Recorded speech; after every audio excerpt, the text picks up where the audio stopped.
¿Se ve Sí, la sí lo cámara? vemos, doctor.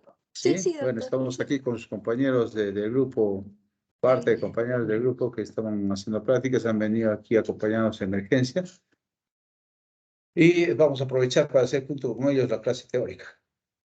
Esperaremos entonces un par de minutos, ¿te parece, Luisa? Sí, por favor, doctor. Ya.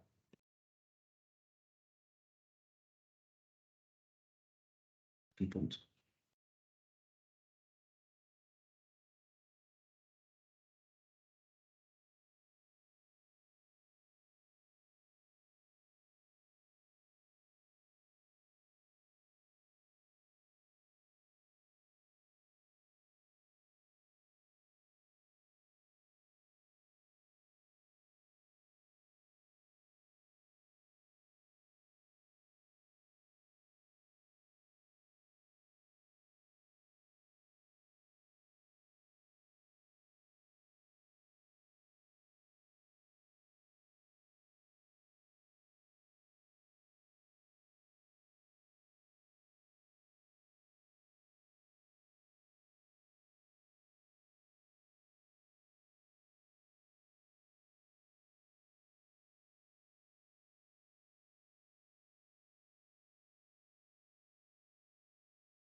Luisa, ¿podemos empezar? Sí, doctor. Igual está siendo grabado. Gracias. Ya, ok.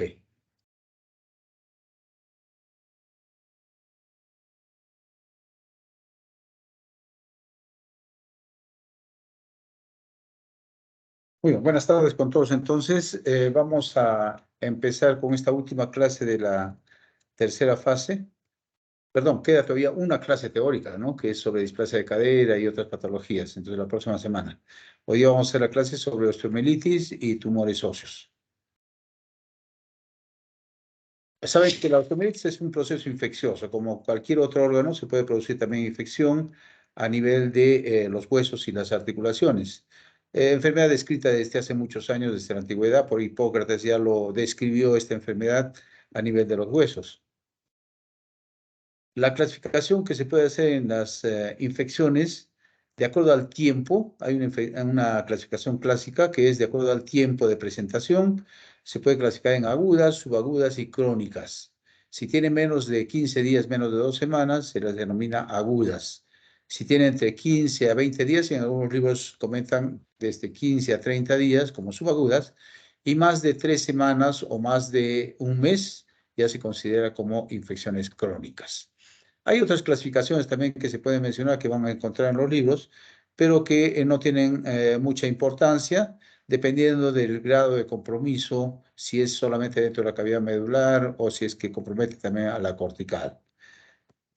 Asimismo, hay otras infecciones que tienen que ver también si es que por el tipo de vía de infección, que es importante también conocer. Generalmente las infecciones se van a producir por vía hematógena, que es la que vamos a dar más importancia el día de hoy. Lo que nos vamos a referir principalmente es a la osteomielitis aguda vía hematógena. Entonces, la infección al hueso puede llegar por diferentes vías, tres vías principalmente. Uno que es por la vía hematógena, es decir, desde un foco séptico en cualquier parte del cuerpo, que puede ser en piel, en faringe, en oídos, en vías urinarias. Estos gérmenes pueden pasar por vía hematógena y llegar hasta el hueso. En un momento vamos a hablar sobre la fisiopatología. Llegan hasta el hueso y producen allí el proceso infeccioso, como osteomielitis. Esa es la vía hematógena. La otra vía es la vía directa, que puede producirse también en personas que, por ejemplo, tienen fracturas expuestas. Y hemos hablado en la primera fase sobre fracturas expuestas y cuando hay una fractura con una herida que pone en contacto el hueso que está fracturado con el medio ambiente, se contamina y esto puede producir una infección a ese nivel, lo cual va a producir una infección, una osteomielitis por vía directa. La otra infección es por contigüidad. Es una vía en la cual por ejemplo, por una infección de tejidos superficiales, como es, por ejemplo, una celulitis o un absceso en partes blandas, el cual puede avanzar hacia el hueso y producir también una infección a este nivel. Entonces hay tres vías, ¿no? Una vía hematógena, una vía directa y una vía por contigüidad. Nos vamos a referir principalmente, dijimos, a la osteomielitis aguda hematógena, que se presenta principalmente en los niños y, como dijimos, tiene menos de 2 semanas de evolución. Esta infección tiene una incidencia mayor en los niños pequeños, generalmente en los niños menores de 2 años y entre la edad escolar, entre 8 a 12 años, en algunos libros va a encontrar entre 7 a 10 años, pero esa es la edad en que más frecuentemente se produce. En realidad puede producirse a cualquier edad, pero es más frecuente a esa edad. También se puede producir en las personas de edad avanzada, sobre todo que tienen inmunodeficiencia, por ejemplo, pacientes con VIH positivos, pacientes alcohólicos, desnutridos, o pacientes con CA o que reciban citostáticos o medicamentos que bajen las defensas del organismo, ellos también pueden presentar este tipo de infecciones por vía hematógena.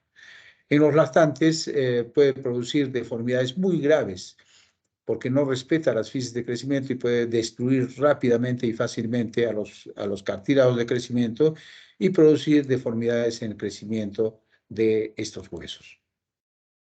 Entonces decíamos que la osteomielitis aguda se presenta principalmente en los niños. Generalmente, clínicamente vamos a encontrar que es un niño que inicia abruptamente con los síntomas.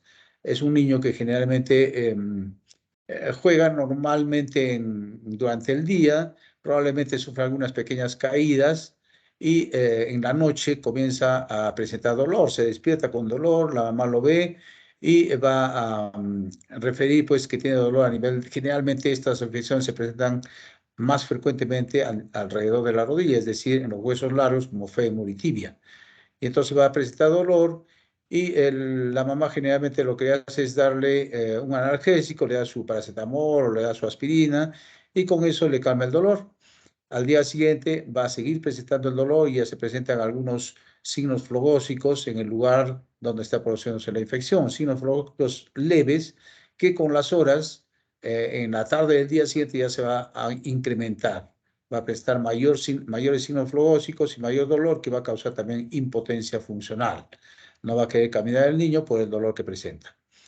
En algunas oportunidades puede presentarse una bacteriemia que va a ocasionar también una toxicidad, es decir, va a producir fiebre en el paciente, malestar general, signos de una bacteriemia que va a ser más evidente. En estos casos debemos sospechar inmediatamente de que está presentando esta infección a nivel del hueso, una osteomielitis aguda. Los agentes más frecuentes son el estafilococo. El estafilococo aureus es el más frecuente a todas las edades. y es lo que debemos sospechar en primera instancia. Pero en los niños pequeños puede presentarse también el estreptococo o el Haemophilus influenza, pero que son de menor frecuencia. Los gérmenes gram negativos se presentan en personas de mayor edad generalmente, pero también son un poco más raros. El más frecuente en todas las edades es el Staphylococcus aureus. Como se ve en este último artículo, que se los he colgado también, les he colgado un artículo y un video en la plataforma de Blackboard para que ustedes lo revisen sobre osteomielitis aguda, hematógena. Y van a leer que en este artículo, que es del 2022, me parece, se mencionan como causas frecuentes de osteomielitis el Staphylococcus aureus en casi el 70%, el 60% de los casos. Alrededor del 60% de los casos, lo más frecuente es el Staphylococcus aureus. También puede ser el estreptococo y otros gérmenes, pero en menor frecuencia. En este artículo se menciona también la Shigella shingai, que tiene un alto porcentaje en estudios que se han hecho en Europa, que llega más o menos, como ven ahí, al 47% de frecuencia. En nuestro medio no sabemos si es porque no pensamos en este germen o no se hace el cultivo porque es un germen anaerobio, no lo tenemos diagnosticado. En nuestro medio es más frecuente el Staphylococcus aureus. Pero he estado revisando algunos artículos también de Estados Unidos y ellos tampoco refieren mucha frecuencia de este germen, del Shigella shingai. Es más frecuente en nuestro medio, entonces en América en general, el Staphylococcus aureus, como lo mencionan la mayor parte de los textos. Las principales localizaciones de la osteomielitis aguda, como ya les decía, es en los huesos largos, principalmente a nivel de miembro inferior, es decir, alrededor de la rodilla. Es más frecuente distal de fémur y proximal de tibia, en más o menos la mitad de los casos, como ven, en 40-50%, alrededor de la rodilla. Pero también puede presentarse en proximal de fémur, en el 20%, en tobillo y en otros lugares, como en el hombro, en la muñeca, también puede presentarse, pero en menor frecuencia, en menor porcentaje. ¿Cómo es la fisiopatología? Esto es importante que lo conozcan. En cuanto a la fisiopatología, ¿cómo es que se produce en la osteomielitis hematógena aguda? Generalmente, como ya decíamos, hay un foco de infectado en cualquier parte del cuerpo, que puede ser en piel, una celulitis, un forúnculo, una caries dental, una otitis o una infección urinaria, en los cuales generalmente de vías respiratorias altas o de piel, el germen pasa a la vía hematógena y se disemina, hace una bacteriemia a nivel del paciente por todo el organismo. Y se sabe que en las metáfisis de los huesos largos, sobre todo en el fémur distal y en la tibia proximal alrededor de la rodilla, la vascularidad, como se ve en la imagen, es bastante grande y en la circulación en esta zona se hace muy lenta. Y entonces, al suceder esto con la bacteriemia, los gérmenes circulan por esta zona capilar de la metáfisis y se pueden detener formándose un trombo séptico, un pequeño trombo séptico, y ahí se va acumulando los gérmenes. Esto obviamente tiene que ver también con las defensas del organismo. Si las defensas están muy venidas a menos del niño, está desnutrido o tiene alguna otra inmunodeficiencia, es más fácil que se detenga ahí y que pueda multiplicarse los gérmenes y producir un microabsceso en primer lugar, un microabsceso metafisiario. Este microabsceso metafisiario se va a ir incrementando con las horas y en 24, 48 horas hasta 72 horas va a crecer este microabsceso y se va a ir diseminando hacia diferentes vías. La vía más frecuente es diseminarse cruzando la cortical y hacerse externo, hacerse superficial, pero también podría tomar una vía hacia la parte distal, es decir, hacia la parte de la diáfisis, al canal medular. Y cuando toma esta vía hacia el canal medular puede infectar todo el hueso produciendo una panosteomielitis, es decir, se infectaría todo el hueso, toda la diáfisis del hueso. Puede tomar también un camino hacia la parte proximal, en este caso estamos hablando de la tibia, ¿no? En la imagen, en el diseño de la imagen, estamos hablando de la tibia proximal. Podría también tomar un camino hacia la epífisis, pero como saben los niños, aquí hay un cartílago de crecimiento y entonces al pasar a la epífisis es un poco más difícil porque generalmente, no hay nada absoluto en medicina, ya lo sabemos, pero generalmente no atraviesa el cartílago de crecimiento de la epífisis de este hueso. Entonces generalmente se va hacia los lados o hacia abajo. Pero en los niños muy pequeños, en los neonatos, menores de 1 año, en estos casos sí puede atravesar el cartílago de crecimiento y llegar directamente hasta la articulación, produciendo una artritis séptica y osteomielitis, a lo que se denomina artromielitis, porque actúa también en la articulación y en la médula ósea. Excepto en la parte proximal, en la metáfisis proximal del fémur. En la parte proximal del fémur, ustedes se acuerdan de que la metáfisis a nivel de la región intertrocantérica y a nivel del cuello del fémur. Y esta zona es intracapsular. Entonces, cuando sucede esto, por más que salga hacia la parte externa, trate de salir la infección hacia la parte externa, se va a meter a la articulación. Entonces, en estos casos, generalmente, la mayor parte de veces, siempre ocasiona una artromielitis. Entonces, sigamos acá, en esta imagen, en la cual esta infección, este absceso metafisiario va creciendo y clínicamente el paciente a las 24, 48 horas va a sentir mayor dolor, cada vez mayor dolor y mayor dolor. Y ya se va a presentar cuando crezca este microabsceso metafisiario, se va a ver ya signos flogósicos externos, leves todavía, pero se van a ver ya signos flogósicos y va a ser un dolor muy puntual a nivel de la metáfisis de ese hueso. Van pasando las horas y este absceso metafisiario, los gérmenes, van a atravesar el hueso a nivel de los canalículos de Havers. ¿Se acuerdan? En la histología del hueso están los canalículos de Havers, es decir, que no perforan al hueso, sino a través de los canalículos de Havers y Boltzmann, atraviesan los gérmenes y pasan la cortical, llegando hasta la región externa de la cortical de ese hueso.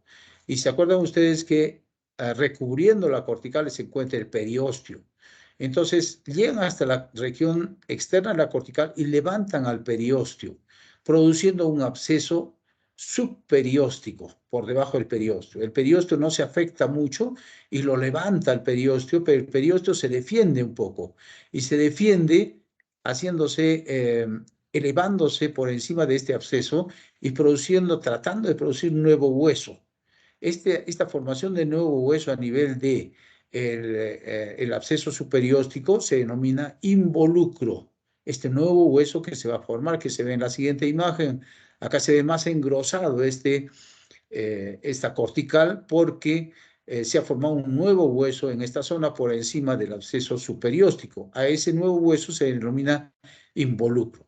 Si va creciendo este involucro, va a ir deformando a este hueso, se va a volver más deforme completamente este hueso. Y la parte de la cortical, el hueso cortical que queda entre el absceso metafisiario y el absceso superióstico, se va a necrosar, se va a morir. Y este hueso cortical, al morirse, va a formar el secuestro óseo.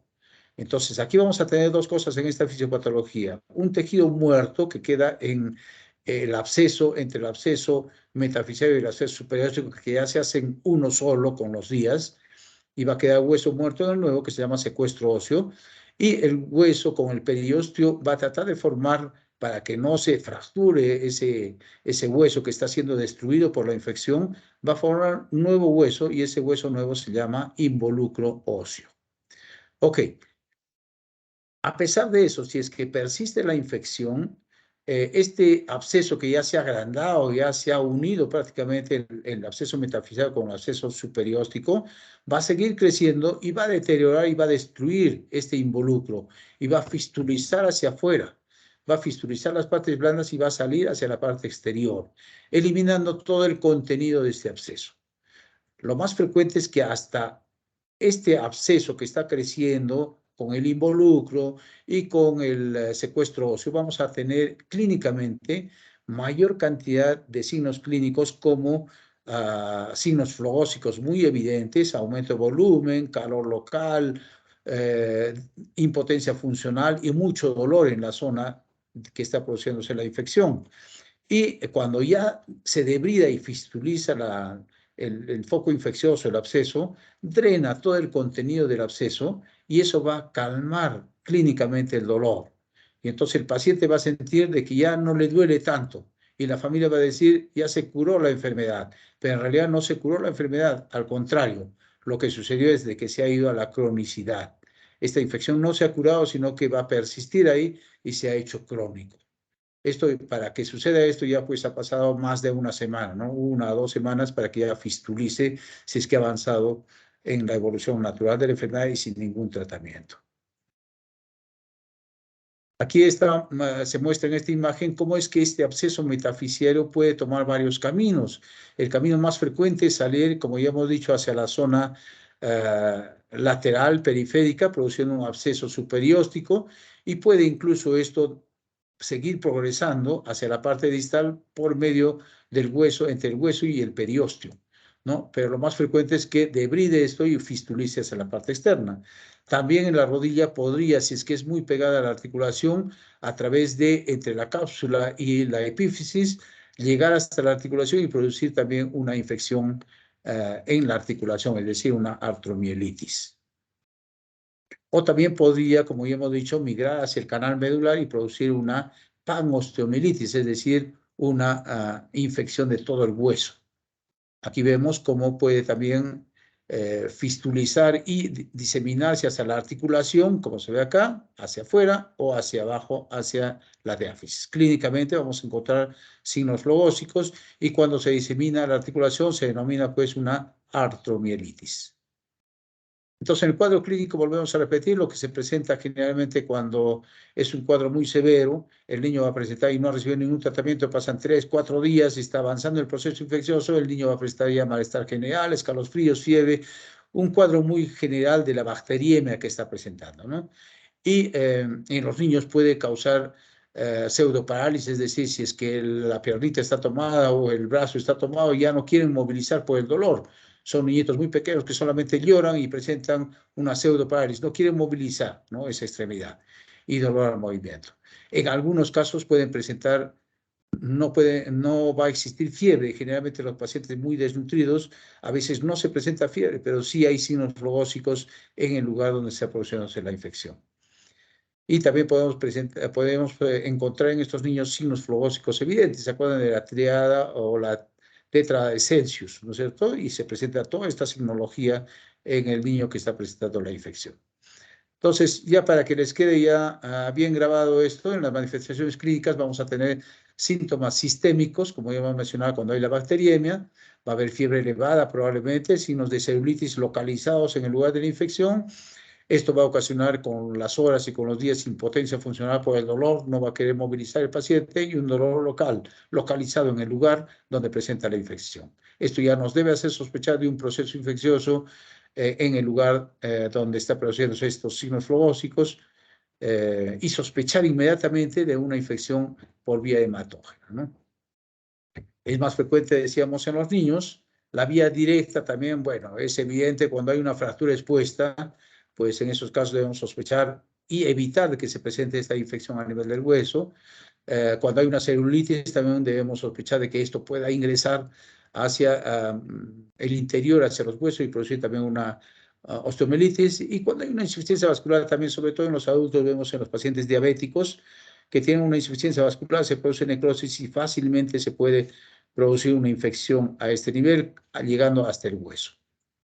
Entonces, el diagnóstico lo tenemos que hacer ante la sospecha clínica de todo lo que hemos mencionado ya del cuadro clínico y pedir ante la sospecha clínica exámenes auxiliares. Primero exámenes de laboratorio y luego exámenes imagenológicos.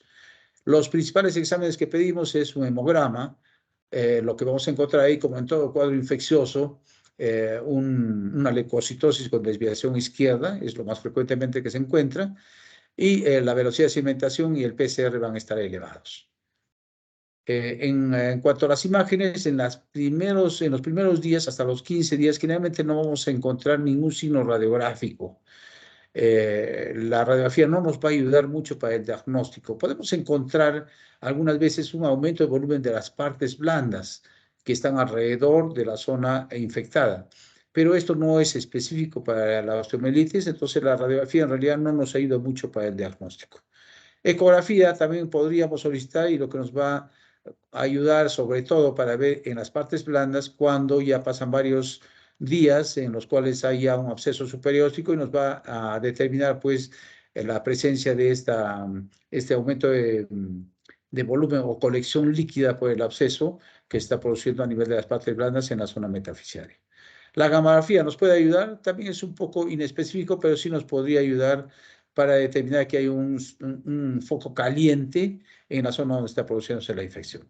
La resonancia magnética nos ayuda mucho mejor para determinar el proceso infeccioso, sobre todo cuando está en el acceso metafisiario, pero como ustedes saben, por el costo y porque no se encuentra en todo sitio, bueno, en la ciudad de Arequipa sí existe varios lugares donde toman resonancia, pero hay algunos lugares en donde no hay resonancia, pues es un poco más difícil tener este examen, pero si lo tenemos a la mano y podemos tomarlo, sí nos podría ayudar para hacer un diagnóstico precoz. Entonces, la radiografía convencional no nos ayuda mucho. La radiografía, decíamos, tiene una limitada sensibilidad y especificidad también. Entonces, en los primeros 15 días, sobre todo, no vamos a ver mucho en la radiografía. Pasados las 2 semanas, ahí sí podemos ver ya cuando ya hay destrucción, hay formación del nuevo hueso con el involucro o el secuestro óseo, podemos ver en la radiografía, pero eso generalmente en los cuadros subagudos o crónicos. En la fase aguda, la radiografía no nos ayuda mucho. Lo que sí en la fase aguda nos puede ayudar para ver, no tan claramente, pero sí un aumento de volumen de las partes blandas que nos puede hacer sospechar de que hay un problema en ese hueso, pero en el hueso no vamos a encontrar mayores cambios. Decíamos que la ecografía también nos podría ayudar, pero sobre todo cuando hay formación ya de un absceso subperióstico, sobre todo cuando ya sale fuera del hueso. Nos puede ayudar un poco, ¿no? Y sobre todo en manos o en ojos de un radiólogo que sepa distinguir bien estas lesiones que se encuentran en la ecografía. La resonancia magnética, como les decía, sí nos puede ayudar a ver el absceso metafisiario, como se ve aquí en la imagen. Es muy sensible para hacer el diagnóstico precoz, pero no hay en todos los sitios, ¿no? En todas las ciudades. Pero si podemos hacerla, pues nos ayudaría mucho. Aquí se ven algunas imágenes en la resonancia que sí nos pueden ayudar a ver las lesiones en las partes blandas y en el hueso también. Aquí vemos también otra imagen en la resonancia en la cual se ve una osteomielitis a nivel de la rótula que está ya drenando. La tomografía computarizada nos puede ayudar un poco ya cuando sobre todo hay lesiones un poco más avanzadas. En el hueso nos ayuda a poder ver estas lesiones, por ejemplo, líticas a nivel del calcáneo, pero la resonancia nos ayuda mucho mejor para poder ver el compromiso de las partes blandas adicionales. La gamografía ósea, como le decía, nos ayuda a ver solamente si es que hay un foco caliente.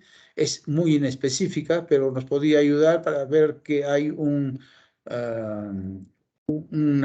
proceso inflamatorio que probablemente sea infeccioso a nivel de el foco donde está produciéndose esta hipercaptación.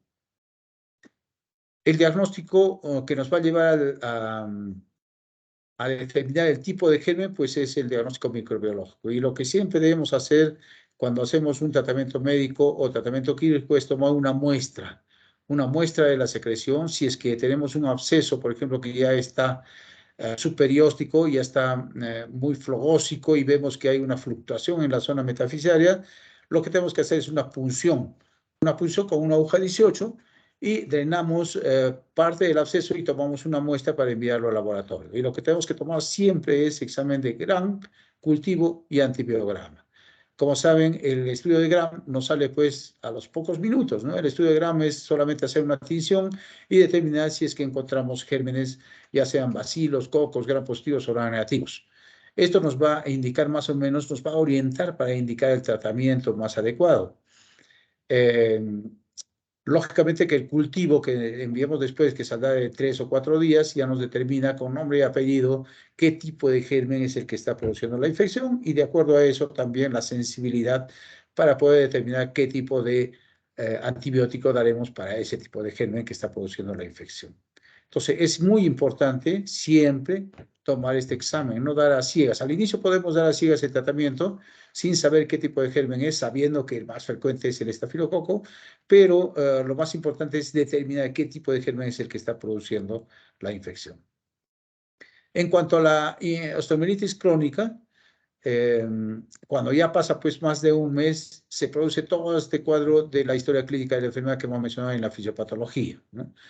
Se va a producir ya secuestros óseos, se va a producir una fístula, que la fístula, si es que no le hacemos tratamiento, va a ser una fístula crónica, va a drenar secreción purulenta, y mientras no saquemos ese secuestro óseo, en ese secuestro óseo van a estar los gérmenes multiplicándose y va a ser imposible que lleguen los antibióticos.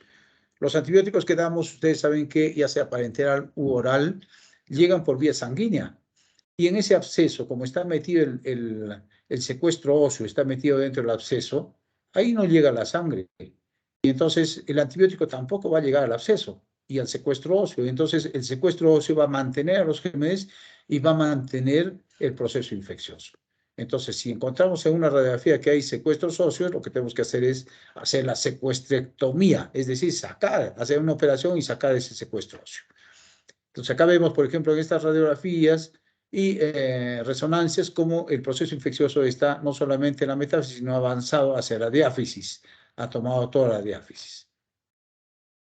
Y en esta radiografía podemos ver de una osteomielitis crónica, como aquí en este absceso que ha fistulizado, cómo se ha deformado en primer lugar el hueso. No es un hueso normal, ¿no es cierto? Es un hueso deforme. ¿Y por qué se ha deformado? Por el involucro. El involucro trata de formar un nuevo hueso para proteger al hueso de la infección y ese hueso nuevo que forma pues hace de que se deforme el hueso. Entonces vamos a tener en las osteomielitis crónicas unos huesos deformes y si es que no se ha hecho ningún tratamiento, aquí vemos un absceso y en el centro hay hueso. Esto blanquito es hueso. Eso es el secuestro óseo.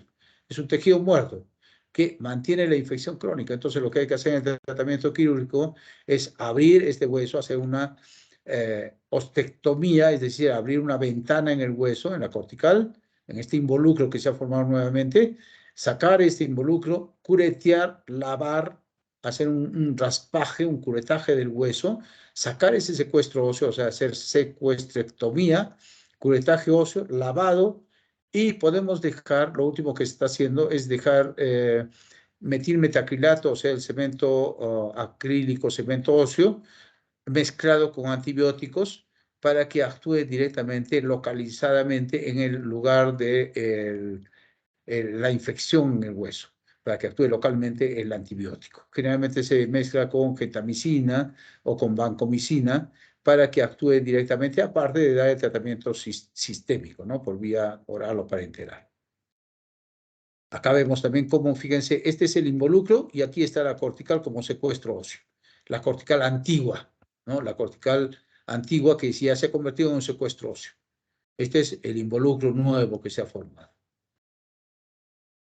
Hay algunos casos especiales, por ejemplo, el absceso de Brody, que es una forma localizada de osteomielitis crónica, atribuido a cuando hay un germen de baja virulencia. En estos casos actúa muy lentamente, que no se detecta claramente en la fase aguda, pero va creciendo lentamente el proceso infeccioso y va formando un absceso dentro del hueso en cuestión de semanas o meses, que causa dolor, molestias clínicamente, pero que podría hacernos parecer incluso como una tumoración, pero cuando entramos y hacemos una ostectomía para entrar a curetear y encontramos que hay pus.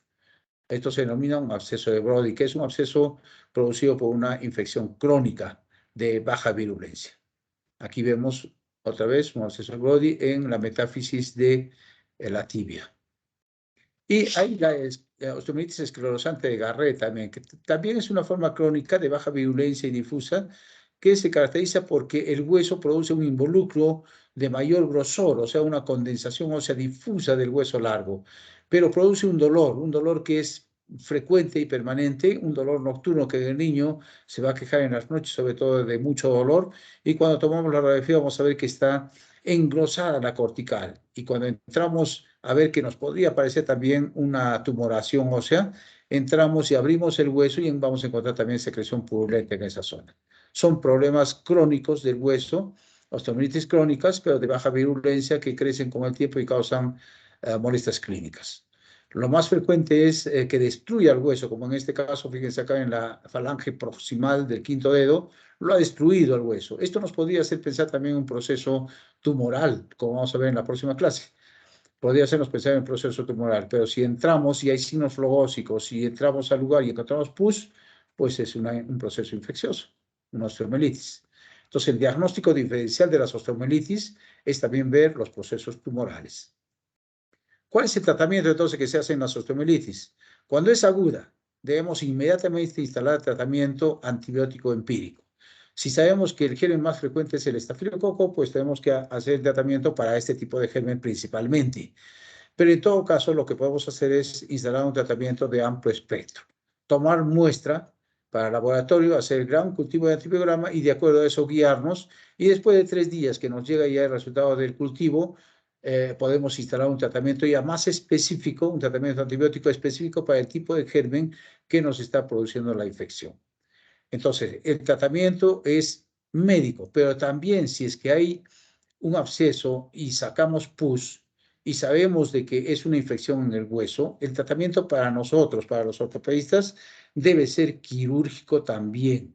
Es decir, hacer una ostectomía en ventana, entrar a la metáfisis, abrir una ventanita, entrar, obtener muestras de esa secreción purulenta, hacer un curetaje óseo, lavado, y si es posible dejar un drenaje para que siga drenando o si no hacer una irrigación continua, dejar para que lave permanentemente unas 24, 48 horas dentro de ese hueso. Ese es el tratamiento quirúrgico que hacemos y si es que lo hacemos precozmente en las primeras 2 o 3 días, el resultado va a ser la curación de esa infección. Porque si dejamos pasar el tiempo, ya esa infección se nos va a ir a la cronicidad y ya vamos a tener una osteomielitis crónica que va a ser muy difícil o casi imposible de curar. Cuando es una osteomielitis crónica, pues ya dijimos que lo que tenemos que hacer es, aparte de dar un tratamiento antibiótico específico de acuerdo al cultivo, hacer una cirugía para sacar los secuestros óseos, hacer un lavado y curetaje óseo, colocar, si es posible, cemento o metilmetacrilato con antibiótico localizado, local en el lugar de la infección para que nos ayude a la infección, es decir, hacer un tratamiento ya mucho más largo para tratar de inactivar el proceso infeccioso, porque la infección, la osteomielitis crónica, no se cura. Hasta ahora no hay indicios de que se pueda curar. Lo que se hace solamente es inactivar el cuadro infeccioso. Si es que nosotros hacemos todo el tratamiento y ya no sale secreción, ya la fístula se cierra en una osteomielitis crónica, no es que hayamos curado la infección, la hemos inactivado y en cualquier otro momento, cuando bajan las defensas del organismo del paciente, puede volver a reactivarse el proceso infeccioso y otra vez fistulizar. En el cuadro agudo, ¿qué tratamiento debemos realizar? Pues como sabemos que principalmente lo que existe es el estafilococo, que es el germen más frecuente que produce la infección, pues damos antibióticos para eliminar este germen. Y lo más frecuente son las cefalosporinas de primera generación, como son la cefasolina, o puede ser la clindamicina, que es un medicamento alterno también, o puede ser la clindamicina o cefasolina, ¿no? Como tratamiento inicial. Si sospechamos de algún otro germen o sospechamos de gérmenes gram negativos, pues tenemos que dar tratamiento también para este tipo de gérmenes gram negativos, ¿no? Agregar cefalosporinas de segunda o tercera generación. Entonces aquí en este cuadrito que está en el artículo que les hemos colgado, van a poder ver los tipos de tratamientos que podemos dar de acuerdo más o menos al tipo de germen que se presenta. Lo ideal, como les digo, es de tomar una muestra de cultivo y de acuerdo al tratamiento, de acuerdo al cultivo, de acuerdo a la identificación del germen y de acuerdo al antibiograma, instalamos el tratamiento antibiótico. Lo ideal en la osteomielitis aguda es instalar un tratamiento antibiótico parenteral, generalmente en las primeras 2 semanas. Hacer un tratamiento parenteral intensivo para el tipo de germen que hemos aislado y después de 2 semanas podemos pasar al tratamiento oral. Lo que siempre se discute es cuánto tiempo vamos a dar el tratamiento en general para la osteomielitis. La mayor parte de artículos y de libros lo que mencionan, o lo que se mencionaba hasta hace pocos años, es que debemos dar entre 6 a 8 semanas el tratamiento completo para la osteomielitis. Volvemos a repetir, no es que el tratamiento vayamos a hacer para la curación de la enfermedad cuando es una osteomielitis que ya ha ido a la cronicidad, sino es para inactivar. Entonces, el tratamiento debemos hacerlo durante 6 a 8 semanas. Aunque en los últimos artículos, como en el artículo que les he colgado, mencionan de que con 4 semanas los resultados son más o menos similares. Entonces, el tratamiento en realidad debe darse no menos de 4 semanas. Lo ideal es entre 6 a 8 semanas, dependiendo también de los signos clínicos y laboratoriales.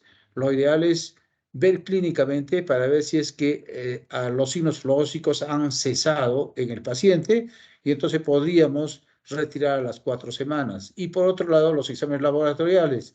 Si la velocidad de sedimentación y la PCR han disminuido ya a valores normales, podemos retirarlo. Es decir, que se normalicen los valores laboratoriales y que no hayan signos clínicos para poder retirar el tratamiento.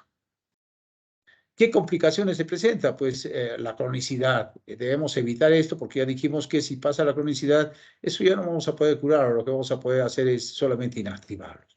Si hacemos un tratamiento precoz dentro de las primeras 48, 72 horas, podríamos todavía curar la enfermedad, haciendo tratamiento médico y quirúrgico. Pero si no, vamos a ver que el cuadro va a evolucionar a la cronicidad y eso nos va a hacer solamente hacer inactivar con todo el tratamiento que le hagamos. Asimismo, puede desarrollar una infección, una celulitis por contigüidad. Puede haber, cuando evoluciona mucho el cuadro infeccioso, deteriorar el hueso y si es que no hay muchas defensas y es muy agresivo el germen, puede producir fracturas patológicas por el deterioro del hueso y con un traumatismo leve puede fracturarse también. Y otras, puede producir una septicemia y hasta la muerte también si es que no recibe un tratamiento adecuado esta infección aguda. El pronóstico, pues, depende del tratamiento que le hagamos tempranamente. Si le hacemos un tratamiento, como decíamos, precoz, temprano, en las primeras 24, 48 horas, pues puede llegarnos a una curación en el 95% de casos. Pero si no, se nos va a ir a la cronicidad y va a recidivar frecuentemente, más o menos en un 40% de casos, de acuerdo a algunos estudios. Y el pronóstico, pues, en algunos casos, cuando hay una desnutrición, cuando hay inmunodeficiencia, cuando es un paciente diabético o cuando es un paciente que tiene enfermedades debilitantes, pues puede ir a la cronicidad y el pronóstico va a ser desfavorable en estos pacientes. Finalmente, unas cuantas palabras respecto a la artritis séptica, que es más o menos parecido, y hablamos de que la osteomielitis puede evolucionar también por contigüidad hacia la articulación y producir una artritis séptica. Es una infección de la articulación, ¿no? Que puede producirse también por una directamente a nivel de la articulación, no necesariamente por una diseminación del hueso.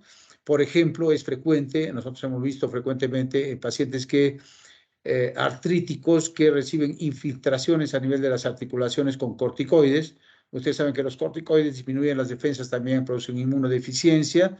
Y si inyectamos y no hacemos una buena asepsia al momento de hacer la infiltración, se pueden introducir gérmenes y si es que hay inmunodeficiencia, pues fácilmente puede producirse una infección dentro de la articulación, es decir, una artritis séptica. Esta artritis séptica lo que va a producir es una diseminación principalmente a nivel de la membrana sinovial y de allí puede producirse una mayor infección destruyendo a la membrana sinovial, al cartílago articular y llegar hasta el hueso. Como decíamos, puede producirse por diseminación hematógena o por vía inoculación directa o por un foco contiguo, como hemos hablado, por ejemplo, de la osteomielitis. En la patogenia ya dijimos que si es por punción directa, pues ingresan los gérmenes directamente y si es que hay inmunodeficiencia, más fácilmente se va a producir esta infección. Por diseminación hematógena, igual que la osteomielitis, llega hasta la membrana sinovial, generalmente que es bastante bien irrigada y por ahí puede llegar por una bacteriemia hacia la membrana sinovial y producir primero la infección ahí. Y por continuidad, pues ya hablamos sobre la osteomielitis metafisiaria que puede producir esta infección. Este tipo de germen, pues lo que va a producir es una respuesta secuencial, se va a producir una infección a nivel de el líquido sinovial, en la sinovitis, una sinovitis infecciosa va a producir, que va a producir lógicamente un exudado infeccioso dentro de la articulación y lo que tenemos que hacer ahí, obviamente, es si tenemos un proceso inflamatorio, estamos sospechando de un proceso infeccioso artrítico, tenemos que hacer una punción, ¿no? Y sacar ese líquido sinovial para hacer un gran cultivo de antiprograma que en forma inmediata. Van a haber un proceso infeccioso, primero inflamatorio y luego infeccioso con la cascada inflamatoria que todos conocen, afluencia de leucocitos, metaloproteasas, que van a producir ya destrucción del cartílago articular. Con los días esto va a producir un daño articular y va a destruir no solamente a a la membrana sinovial, sino al cartílago articular, que es lo más grave que produzca en la articulación.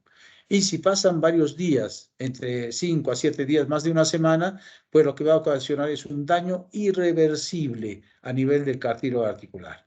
Y lo que va a ocasionar al producir daño irreversible, pues una artrosis, o sea, una degeneración del cartílago articular que va a conducir a una artrosis. Por más que la infección esté amenguada, va a producir un daño del cartílago articular que nos va a ocasionar una artrosis en el futuro. En cuanto a la epidemiología, sabemos que es más frecuente en la rodilla. La mitad de casos o un poco más se produce en la rodilla, pero puede producirse en cualquier articulación. Como ven, el 75% de casos se produce en rodilla y cadera. La mitad en la rodilla y la cuarta parte en la cadera, pero puede producirse en cualquier otra articulación también. Y los gérmenes más frecuentes son, igual que en la infección ósea, el estafilococo aureus, el estreptococo. En la juventud es frecuente el los estreptococos. En los adultos, el estafilococo. El gonococo es frecuente en los adolescentes y en las personas adultas jóvenes. Aquí hay que tomarlo en cuenta también.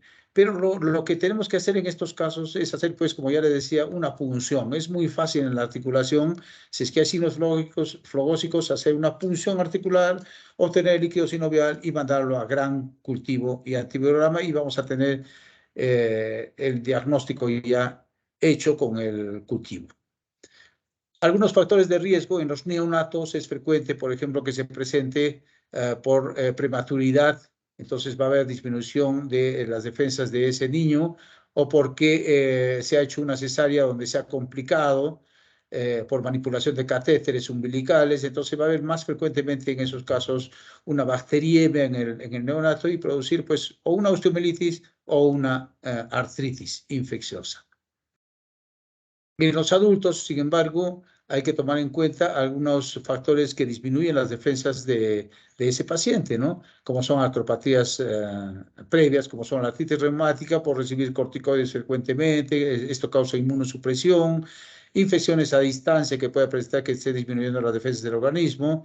En menores de 10 años y mayores de 60 años, la edad es un factor también importante, hemoglobinopatías, diabetes, hepatopatías, insuficiencia renal, el alcoholismo, consumo de drogas que bajan las defensas, disminuyen porque producen desnutrición, punciones articulares frecuentes que no se han tomado la debida precaución y se pueden introducir gérmenes, una cirugía articular, lógicamente, las prótesis, por ejemplo, que se hacen en las articulaciones de rodilla o cadera, pueden, si es que hay malas condiciones de la cirugía, producir infección dentro de la articulación. Tratamiento con corticoides, las prótesis que ya mencionábamos, hemodiálisis, es decir, una serie de factores en los adultos que pueden ocasionar por disminución de las defensas o porque introducimos con malas condiciones de asepsia los gérmenes dentro de la articulación. Y las manifestaciones clínicas son las manifestaciones que hemos mencionado de flogosis a nivel de la articulación que rápidamente pueden causar destrucción articular a nivel del cartílago. Algunas formas especiales son en la cadera del lactante, la artritis gonocócica que ya decíamos en los pacientes jóvenes con actividad sexual activa, y en las prótesis articulares. Hay que tomar en cuenta en este tipo de casos para sospechar de las artritis infecciosas. El diagnóstico se hace básicamente por la clínica, ¿no? La anamnesis, la historia clínica. Es importante los antecedentes que ya hemos mencionado y algunos factores que pueden ocasionar este tipo de infecciones. Si es que hay una historia de intervenciones articulares, prótesis u operaciones que se hayan hecho en los cuales pueda producirse la infección. Traumatismos articulares previos, aunque esto no necesariamente es la causa directa de una infección, pero la mayor parte de veces que se encuentra un proceso de artritis infecciosa, vamos a encontrar que las mamás siempre van a decir, ah, sí, me acuerdo que se cayó y se golpeó la rodilla hace 3 días o hace una semana. Entonces siempre se asocia a un traumatismo previo, aunque no es la causa directa de la infección. Y lo que vamos a encontrar pues son signos flogósicos y dificultad para la movilización, ¿no? Y lo que tenemos que hacer, y hemos dicho, es tomar algunos exámenes, como en la osteomielitis, inmediatamente tomar una punción articular y vamos a encontrar signos flogósicos en el lugar. Vamos a encontrar pus fácilmente extraíble. Esto lo mandamos al laboratorio para el gran cultivo de antibiograma. Y tenemos que tomar también algunos exámenes laboratoriales como son la velocidad de cimentación, la PCR, que nos va a ayudar para poder determinar, aunque es inespecífico, que hay un problema infeccioso, inflamatorio. Entonces, el examen de líquidos sinoviales es importante. Si encontramos leucocitos mayores de 50.000, ya nos hace pensar en un problema infeccioso. Si es que hay menos de 50.000, podemos pensar de que es un problema inflamatorio solamente. El GRAM, si es que encontramos pues gérmenes, es obvio de que eso ya nos va a indicar que un proceso infeccioso. No debemos encontrar gérmenes cuando hacemos una punción en una rodilla normal. Y el cultivo ya nos va a indicar el tipo de germen que está produciendo la infección. Las radiografías al inicio tampoco nos van a ayudar, pero cuando ya pase el tiempo va a haber destrucción articular y cuando ya es una artritis crónica que hemos dejado pasar ya varias semanas, pues nos va a haber una destrucción articular como se ve aquí en la cadera. La gammagrafía nos puede ayudar también, como hemos visto en la osteomielitis, vamos a encontrar un foco caliente y cuando haya gran destrucción, pues nos puede ayudar la tomografía y la resonancia para determinar las dimensiones de esta destrucción a nivel de la articulación. El cuadro, el tratamiento que se hace en estos casos, igual que en osteomielitis, es tratamiento médico, de acuerdo al cultivo y al tipo de germen que está produciendo la infección. Y si es que hay una destrucción articular, lo que tenemos que hacer también es tratamiento quirúrgico para drenar ese proceso infeccioso y hacer un curetaje óseo, una limpieza articular, esperando de que si es que recién ha empezado el cuadro infeccioso y no hay destrucción articular, solamente hacer un drenaje de la secreción purulenta y lavado articular. Un lavado frecuente articular, 2 o 3 veces o las que sean necesarias. Pero si ya hay una destrucción articular, eso ya no se puede corregir, entonces lo que tenemos que hacer es una debridación, lavado de todo el tejido infeccioso y lo más probable es que esto termine en una prótesis articular o en una artrodesis. La antibiótico terapia, de acuerdo al germen que está causando la infección, dependiendo de, como ya hemos dicho, el más frecuente es el estafilococo aureus, pero lo que nos va a guiar para el tratamiento es el cultivo y antibiograma. Cuando hay este proceso infeccioso debemos tratar de inmovilizar la articulación en una posición fisiológica porque vamos a encontrar que por el dolor el paciente va a tener una inflexión y puede quedarse en esa posición. Entonces tratar de ponerlo en una posición fisiológica de extensión del miembro inferior para que pueda, si, en el caso de que haya una fibrosis o una lesión articular, pues trate de colocarse en una posición más fácil para poder caminar el paciente. Hay que hacer un soporte analgésico antiinflamatorio, estabilizar esa articulación y en todo caso, si es que hacemos un tratamiento previo o rápido en el cuadro agudo, pues tenemos que hacer una terapia de rehabilitación pronta. Las secuelas que puede dejar pues es una destrucción articular y destrucción incluso del hueso. En los niños pequeños puede destruir el cartílago de crecimiento y producir un acortamiento de la extremidad o deformidades en el crecimiento de ese hueso. Y cuando es adulto puede producir una destrucción articular con artrosis precoz o producir también una infección hacia el hueso con una osteomielitis crónica. El tratamiento depende del momento en que hagamos el tratamiento, ¿no? Si es que hacemos un tratamiento precoz, pues podemos salvar esa articulación. Pero si hacemos un tratamiento tardío, ya la destrucción nos va a conducir a una artrosis y va a terminar en una artrodesis o una artroplastía, como ya dijimos. En conclusión, entonces, ante la sospecha de una infección articular, debemos hacer una punción para ver el contenido articular y eso nos va a salir de toda sospecha y mandamos al laboratorio para hacer el gran cultivo de antibiograma y determinar el tipo de germen que está presentando esta infección. Y hacer el tratamiento de acuerdo a esta punción, de acuerdo al GRAM, hacer un tratamiento antibiótico precoz, lo más temprano posible para evitar el daño de la articulación. En los niños pequeños, en los niños que tienen o en las personas que tienen inmunodeficiencia, la agresividad va a ser mucho mayor porque no hay defensas del organismo y tenemos que hacer un tratamiento lo más precoz posible para evitar las complicaciones de esta articulación. Aquí estamos con el grupo. Muy bien. Muchas gracias. Creo que estamos más o menos en hora. Sí, estamos más o menos en hora. ¿Alguna pregunta tienen? Doctor, una preguntita. Usted dijo que clínicamente en la osteomielitis presenta signos flogósicos, mucho dolor, se debrida y se fistuliza, o sea, se cronifica y se calma el dolor. Eso no entendí muy bien. Sí, cuando sigue la historia natural de la enfermedad en estos casos, el absceso, como ya decíamos, el absceso metafisiario va a drenar a un absceso superióstico y puede drenar una fístula hacia la parte externa. El absceso es lo que duele.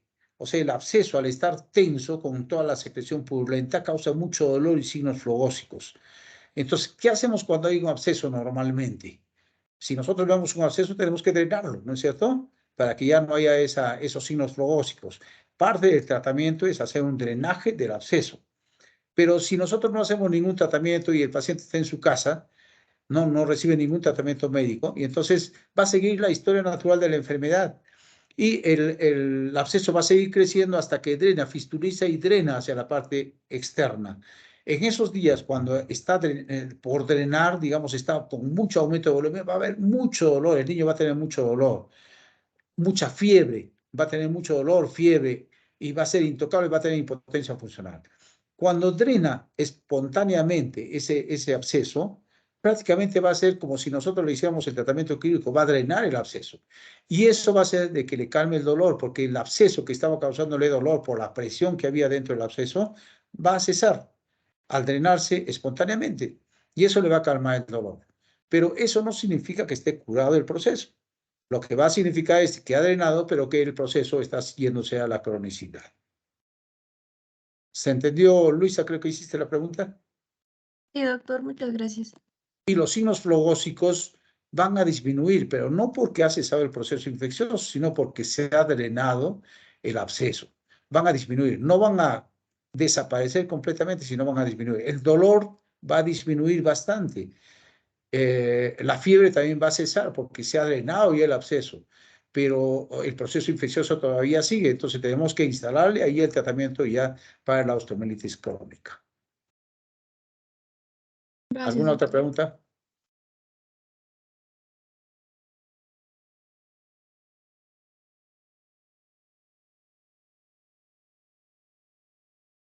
¿Preguntas de aquí del salón? ¿Cómo funciona la menstruación como factor de riesgo para generar osteomielitis? No te escuché bien. ¿Cómo funciona? La menstruación como factor de riesgo para la osteomielitis. ¿Se habla de menstruación? Sí, decía, discuten con la cosita, ¿no es cierto? No, en los niños pequeños. Ah, sí. No, la cesárea decía. Ah, sí. No sé si decía menstruación ahí. Sí, sí, adulto. Lo que se hablaba es en los niños pequeños. En los neonatos, la cesárea sí puede, si es que es un paciente, por ejemplo, que se le hace una cesárea porque hay una infección intrauterina, entonces puede transmitir también la infección hacia el niño. Ahora, en las personas no está descrita, pero no sé si se menciona ahí. Esto lo he sacado de un artículo, pero no sé si se menciona la cesárea, ¿no? O digo la menstruación. ¿Lo ¿Sí? Sí, sí. Ya, lo vamos a ver ahorita, lo vamos a revisar. A ver, creo que ya lo he cerrado.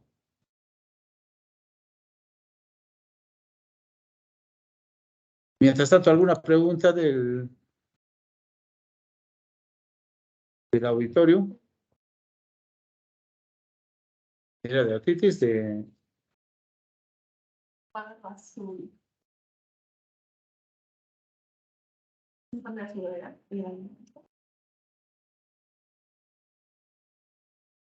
creo que es el de arriba. No, es lo que dice este. Ahí está. Ahí está en adultos. A la última. La última. Menstruación. Menstruación gonocócica. O sea, si está infectado con gonococos, por eso en las personas jóvenes que están en edad sexual activa, digamos que es una persona una mujer joven que tiene infección gonocócica, no tanto por la menstruación, sino por la infección gonocócica, ¿no? Podría producirle esa infección, esa bacteriemia del gonococo podría producirle a esa persona una artritis gonocócica, ¿no?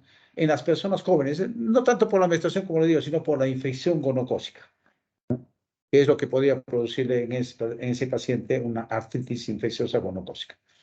Es frecuente el gonococo en las personas jóvenes sexualmente activas. Hay que tomarlo en cuenta, ¿no? ¿Se puede producir infección nosocomial? ¿O se puede producir Así, si se produce una infección nosocomial, por ejemplo, una neumonía nosocomial, eso puede producir, en cualquier parte puede producir una infección, ¿no?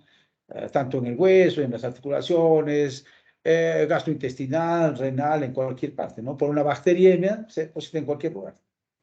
Dentro de ellos están las articulaciones y los huesos también.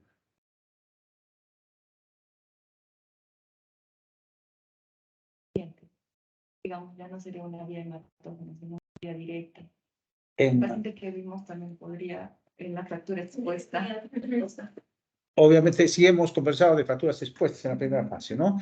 En las fracturas expuestas, al estar expuesto al medio ambiente, pues fácilmente se pueden contaminar. El medio ambiente está contaminado, ¿no? Lo que nos defiende de las infecciones son las pieles y las mucosas, ¿no? Entonces, si está rota la piel, está expuesto el hueso, más fácilmente pueden llegar los gérmenes y producir una infección en el hueso, producir una osteomielitis por vía directa.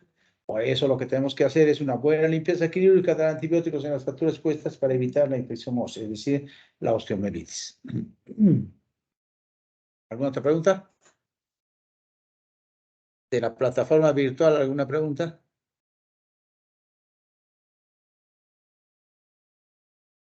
No, creo que no, doctor, está claro. Ya, voy a cerrar entonces. Solo hay poquitos, ¿ah? Hoy día sábado se han ido a jugar, seguro. Solamente hay como 15 nada más. Bueno, como está grabado, ya van a saber los que no han estado en la clase, van a saber lo que estamos hablando de ellos. Vamos a entrar entonces a la otra clase. Es sobre tumores.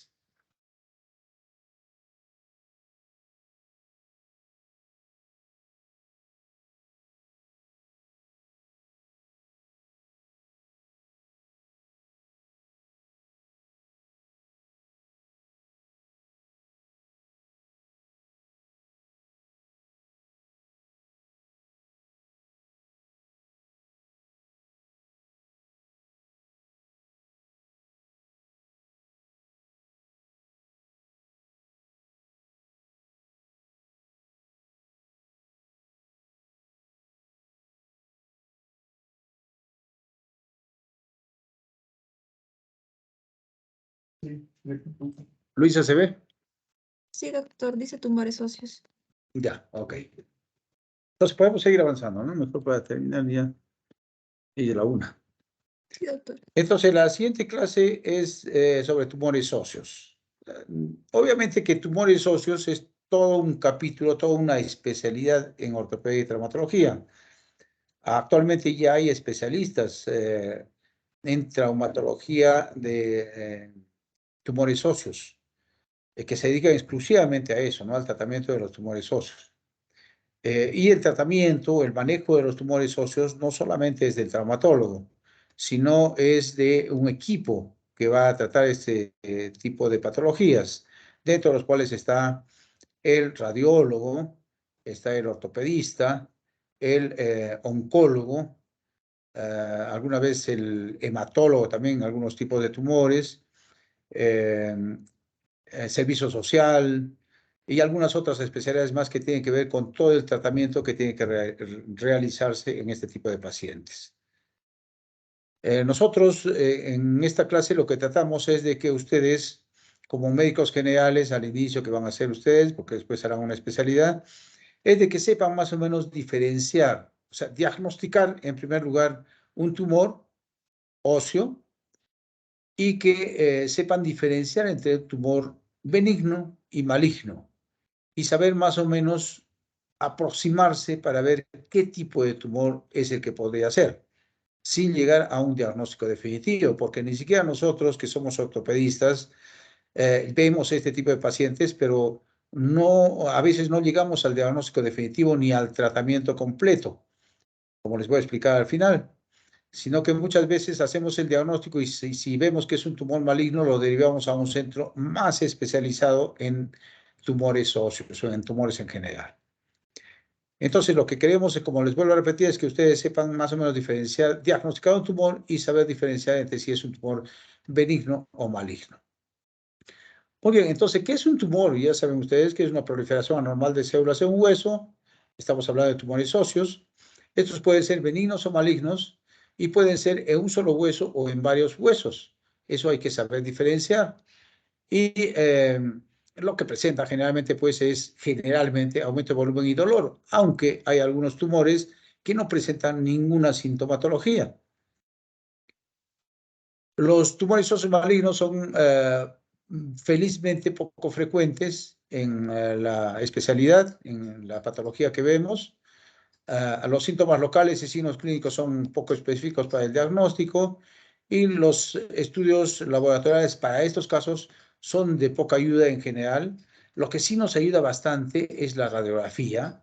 La radiografía es muy importante para poder hacer un diagnóstico, mucho más que cualquier otro examen imagenológico, pero que felizmente para nosotros es bastante barato y se encuentra en cualquier centro asistencial de primer nivel o de segundo nivel, y con lo cual se puede hacer un diagnóstico más o menos adecuado para poder derivarlo a un centro asistencial especializado. Y eso es lo que vamos a ver aquí. Entonces, los tumores óseos pueden ser benignos o pueden ser malignos, y eso es lo que vamos a tener que diferenciar. Pero también tenemos que ver si son tumores primarios o son secundarios. Tumor primario significa de que nacen en el hueso y son solamente en ese hueso. Y los tumores secundarios son aquellos que nacen en otro hueso, pero que están diseminándose a otro lugar y nosotros lo encontramos en este lugar secundario. Entonces es un tumor secundario que tenemos que buscar la etiología primaria. Generalmente esto sucede en las metástasis por otros tumores. Los tumores entonces pueden ser benignos y malignos, decíamos. En los tumores benignos las células tienen características normales. Eso lo vamos a ver en la histopatología. El patólogo nos indicará de que es un tumor benigno o maligno. Generalmente están circunscritas radiológicamente y encapsuladas y no van a invadir generalmente las estructuras de las partes blandas vecinas. Va a ser de crecimiento además un poco lento, no va a ser de crecimiento tan rápido. Lo contrario de los tumores malignos, en los cuales el histopatólogo nos informa de que hay una atipia celular. Radiológicamente vamos a ver de que son tumoraciones muy difusas, que no están encapsuladas, son muy invasivas, destruyen el cartílago, son líticas, o sea, destruyen el hueso, invaden rápidamente a los tejidos blandos adyacentes y crecen rápidamente, rompiendo la cortical y pasando a las partes blandas adyacentes. Hay diferentes clasificaciones de los tumores, ya sean benignos o malignos. Una de las clasificaciones muy sencilla es si son benignas o malignas, y de acuerdo a eso, si es que es formador de hueso o si es formador de cartílago. Entonces, si es que es formador de hueso, su etimología o su nombre van a tomar de acuerdo a eso, ¿no? Si es que es formador de hueso, pues es un osteoma, que es un tumor benigno de hueso. O puede ser un osteoma osteoide, que es un tipo diferente, pero formador de hueso también, o un osteoblastoma. Todos ellos son lesiones benignas, tumores benignos formadores de hueso. Y malignas, formadores de hueso, pueden ser el osteosarcoma. Ustedes saben que todos los sarcomas son malignos. Entonces, si es hueso, sarcoma, es un tumor maligno de hueso, formado de hueso. O puede ser un osteosarcoma justacortical y sus variantes. Hay diferentes variedades de osteosarcoma. Y si es que es formado de cartílago, pues encontramos benignos, el encondroma, que es formado de cartílago pero dentro del hueso, o los condromas o osteocondromas, en general, que forman cartílago principalmente, o pueden formar también hueso y cartílago, son los tumores benignos. Pero si son malignos, los llamamos también sarcomas. Entonces puede ser un condrosarcoma, condro de cartílago o sarcoma, que son de diferentes tipos, ¿no? Que pueden ser mesenquimatosos, células, etcétera, etcétera. Puede ser también de tejido fibroso. Hay diferentes tipos de tumores o de tejidos vasculares, de tejidos vasculares hematopoyéticos, que los vemos generalmente en estos casos con el hematólogo, como le decía, ¿no? Hay linfomas que pueden producir también tipos de tumores a los huesos. Entonces, estos tumores que son bastante raros, cuando encontramos este tipo de tumores, generalmente lo que nos da el diagnóstico es la biopsia, como vamos a ver después, para saber el nombre específico de ese tumor, y cuando sabemos el tipo específico del tumor, pues nos hacemos ayudar con el hematólogo o con el oncólogo para poder hacer el tratamiento definitivo.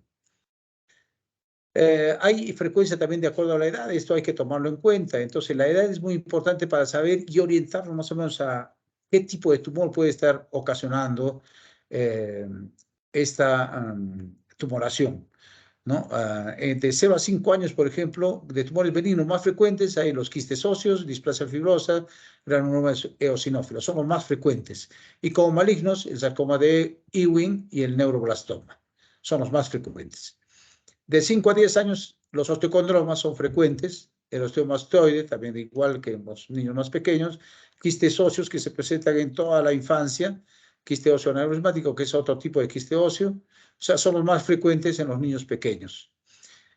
Y como tumores malignos, en menores de 10 años, el sarcoma de Ewing, que también es en todos los niños, y el osteosarcoma. Esto es mucho más frecuente, fíjense, el osteosarcoma es más frecuente entre los 5 o 10 años hasta los 20 años.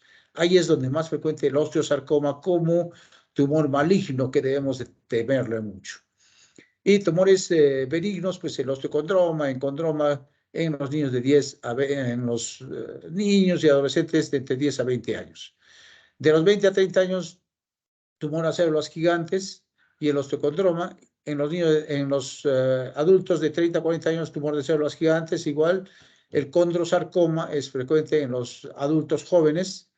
Y en los mayores de 40 años, esto es importante, en los mayores de 40 años hay que tomar en cuenta que cuando encontramos un tumor maligno, es frecuente pensar en las metástasis óseas, es decir, un tumor secundario. Buscar el foco primario en estos casos, porque la mayor parte de veces es una metástasis ósea. Y la otra tumoración frecuente es por mieloma. También pensar en mieloma en segunda instancia. Otros menos frecuentes son los condrosarcomas, cordomas, etcétera, pero siempre en los mayores de 40, 50 años hay que pensar en metástasis ósea y mieloma. Este es otro cuadro en donde se demuestra más o menos de acuerdo a la edad todo lo que ya hemos mencionado. Clínicamente, ¿qué es lo que vamos a encontrar? Hay que hacer una buena historia clínica y un buen examen físico. Esto es importante, siempre pensar de acuerdo a la edad del paciente, de acuerdo a los antecedentes hereditarios, genéticos. Hay que averiguar en qué trabaja el paciente, el dolor que presenta desde hace cuánto tiempo, la tumoración que está presentando. Y en algunos casos, como les vuelvo a repetir, encontramos que no va a haber ninguna sintomatología y el paciente lo que va a encontrar es que ante un trauma mínimo va a presentar una fractura. Y entonces, ante una fractura de este tipo, debemos sospechar inmediatamente que es una fractura patológica. Ahora, ¿por qué se está produciendo esa fractura patológica? Que no va a tener ninguna sintomatología. Le tomamos su radiografía para ver el grado de lesión que existe en el hueso y pensar en que si es, de acuerdo a la radiografía, si es una tumoración benigna o maligna. Porque ambas, una tumoración benigna o maligna, puede ocasionar una fractura patológica. Entonces vamos a encontrar que en algunos casos no va a haber ninguna sintomatología hasta que le encontramos con una fractura patológica, que eso nos va a dar el diagnóstico de la tumoración. ¿Qué estudios pedimos? Normalmente estudios radiológicos, algunos estudios de gabinete, es decir, estudios laboratoriales nos pueden ayudar para hacer diagnóstico, algunos de ellos, pero no son específicos. Ya vamos a ver después qué examen le pedimos. Y la radiografía tenemos que pedir en todos los casos, siempre, cuando pensamos en un tumor óseo, siempre pedir radiografías frente y perfil, ya sabemos, del segmento que está comprometido. Y la tomografía y resonancia nos ayuda también para ver sobre todo el tamaño de la lesión, el tamaño de la tumoración. La gamografía ósea también para determinar, es inespecífico también, pero para poder determinar el lugar, si es que sobre todo es poliostótico, es decir, si es que hay lesiones también en otros huesos, nos ayuda mucho la gamografía en los casos de metástasis ósea, para ver si no hay metástasis en otros huesos también, o en el mieloma múltiple de igual forma. Y algunos exámenes de laboratorio, como les mencionaba. Lo que nos va a dar el diagnóstico definitivo es la histopatología, es decir, tomar una biopsia, una muestra de la biopsia, para poder determinar el diagnóstico definitivo con nombre propio, qué tipo de tumor es. Entonces, lo que tenemos que hacer ante un tumor es determinar, de acuerdo a la edad y sexo, más o menos orientarnos para saber qué tipo de tumor es.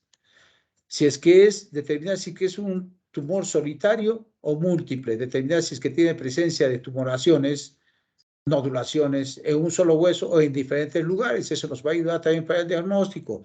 Determinar la localización del esqueleto, si sabemos que es metafisiario, epifisiario o diafisiario, hay tumores que tienen más o menos predilección por esos lugares. Entonces, determinar, de acuerdo al lugar donde se encuentra el tumor, ver, de acuerdo a las tablitas que veamos, qué tipo de tumor podría ser. Si es que es si es que es intraóseo o es en la cortical. Dependiendo de dónde se encuentre el tumor, también determinar qué predilección tienen estos tumores para más o menos ir descartando algunos tumores que podrían o no podrían ser. Y le tomamos una radiografía. En la radiografía es donde vamos a determinar el borde, los bordes del tumor, la destrucción ósea que presenta, si es lítica o blástica, es decir, si es que hay destrucción o hay formación de hueso, o si es que es las dos cosas, hay destrucción y formación de hueso a la vez. Si es que hay una reacción perióstica, ¿y cómo es esa reacción perióstica? Eso es importante. Si es que hay una tumoración de las partes blandas, es decir, si ha atravesado y ha destruido el hueso y ha llegado a las partes blandas. ¿Cómo es la matriz ósea? Es decir, la matriz tumoral, perdón, si es que es una matriz formadora de hueso o formadora de cartílago, determinar entonces todas estas características con la radiografía. Vamos a un poco detenernos en estas características radiológicas. Entonces, solo se puede diagnosticar lo que se sospecha. Si nosotros no conocemos que puede haber tumores óseos, nunca vamos a saber. Si es que el paciente nunca le vamos a decir o vamos a sospechar y vamos a buscar con exámenes para ver si es que tiene o no tiene un tumor.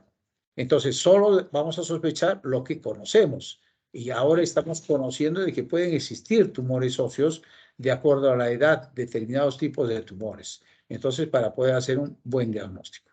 Entonces, tenemos que determinar, de acuerdo al comportamiento de la lesión, si es que se presenta en hueso o hay una articulación involucrada, si es que hay localización dentro del hueso o en la articulación, la edad, género, raza, todas estos determinantes, estas características nos van a ayudar a determinar la gravedad del caso, ¿no? Si es que hay implicación en el espacio articular, si hay reacción ósea, el tipo de matriz, como ya decíamos, todas estas características nos ayudan a determinar el grado de benignidad o malignidad que presenta el tumor. Y el comportamiento que va a presentar lo vemos también en la radiografía, si es que es osteolítico, osteolítico significa destrucción, ¿no es cierto? Osteo viene de hueso y lítico de destrucción, si es que hay una destrucción del hueso. Pero esa destrucción del hueso, si es que es lento, puede ocasionar una reacción del hueso para poder delimitar al tumor. Y entonces puede ser que haya una tumoración blástica, es decir, que haya formación también bien delimitada de hueso dentro del tumor. Entonces, en ese caso va a ser un tumor osteoblástico, o puede ser que haya formación de cartílago dentro del hueso, entonces va a ser una formación condroblástica. ¿Ya? Y lo que vamos a ver que puede ser también en forma mixta. Puede haber una formación de cartílago y hueso, o puede haber también una destrucción y formación de hueso a la vez. Entonces, todo eso vamos a irlo viendo en la radiografía cuando hagamos un estudio más concienzudo de ello. En cuanto a la localización, como ya decíamos, hay tumores que tienen predilección por algunos lugares. Entonces, si hay tumores, por ejemplo, que tienen predilección por la zona epifisiaria, entonces descartamos todos los otros tumores que tienen predilección por la zona diafisiaria. Ya no pensamos en ellos, sino más que todo en aquellos tumores que tienen predilección solamente por la epífisis o por la metáfisis, o por aquellos que tienen solamente predilección por la cortical, que algunos que se presentan solamente en la cortical. Entonces, eso es lo que hay que determinar, si se encuentran dentro del hueso, en la zona metafisiaria, epifisiaria, en la zona medular, en la zona diafisiaria, si es que está en la cavidad medular o está en la zona cortical. Va a ser diferente. Por ejemplo, el osteoma osteoide es un tumor que se presenta solamente en la cortical del hueso. Entonces, ese tumor lo vamos a ver solamente en el hueso, dentro de la cavidad medular, no va a existir ninguna lesión, y cuando tomamos una radiografía tampoco se va a ver, solamente un engrosamiento de la cortical, y tomamos una tomografía y ahí sí recién lo vamos a ver ese tumor, que es un tumor muy pequeño que causa mucho dolor, el osteoma osteoide. Tenemos que ver los márgenes de la lesión. En primer lugar, entonces, analizando la radiografía, lo que tenemos que ver es ¿Dónde se encuentra entonces en primer lugar? Si se encuentra en la metáfisis, en la epífisis o en la diáfisis. Tenemos que describir dónde se encuentra en la tumoración. Segundo, tenemos que describir los bordes o márgenes de la lesión. Tenemos que visualizar si estos márgenes de la lesión son bien delimitados o no. Si es que están bien delimitados, quiere decir que es un tumor benigno, porque el tumor está creciendo pero lentamente. Y ese enlentecimiento del crecimiento tumoral hace de que el hueso reaccione con la formación de una esclerosis alrededor que delimita claramente el tumor. Entonces, esto nos indica si está bien delimitado el tumor, los bordes o márgenes están bien delimitados, nos indica que el tumor es de crecimiento lento y es benigno la mayor parte de veces, aunque no hay ninguna cosa que sea muy específica, pero nos indica de que el crecimiento es lento. El tipo de destrucción. El tipo de destrucción que está produciéndose radiológicamente lo vamos a ver si es lítica, es plástica o mixta.